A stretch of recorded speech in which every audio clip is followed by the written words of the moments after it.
Hello everyone, চলে এলাম parcel unboxing video নিয়ে। তো কিছুদিন আগে আমি কিছু পার্সেল অর্ডার করেছিলাম, সেগুলো চলে এসেছে। চলো তোমাদের সাথে শেয়ার করব। আর এই পার্সেলে কি এসেছে, কি অর্ডার করেছি আমি, কীরকম এসেছে সবটা তোমাদের দেখাবো। তো চলো, এই যে প্রথম পার্সেল, এটা বোধহয় আমার ডাইনিংয়ের কভার। হ্যাঁ, ডাইনিং টেবিলের কভার। এটা আমি এতটাই কম দামে পারচেস করেছি যে কি বলবো। মিশো থেকে এটা আমি এত কমে পেয়েছি যে কিছু বলার নেই, খুবই ভালো এসেছে। এরপরে নেক্সট পার্সেলটা একটা ওয়াল মিরর আমি অর্ডার করেছিলাম। তো দেখি কেমন এসেছে।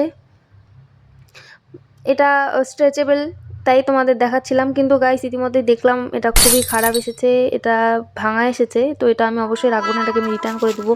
তো বুকে সাহস নিয়ে থার্ড পার্সেলটা আমি আনবক্সিং করতে যাচ্ছি। সামনে ভাবছি কোথাও ঘুরতে যাব, তো তার জন্য আমি একটা লেদারের জ্যাকেট অর্ডার করেছিলাম। তো দেখি কীরকম এসছে। তো গাইস এটা অনেকটাই ভালো এসেছে। তো চলো এটা পরে দেখা যাক কীরকম লাগছে আমাকে। এই যে আমি এটা পরে এলাম। যাই হোক, তো আমি তো এটা এইভাবে পরবো না, কোথাও ঘুরতে গেলে এটাকে আমি আলাদাভাবে স্টাইলিং করব। আমার এই ভিডিওটি তোমাদের কাছে কেমন লাগলো অবশ্যই কমেন্টে জানিও, ভালো লাগলে লাইক করে দিও। আজকে এইটুকুই, টাটা বাই।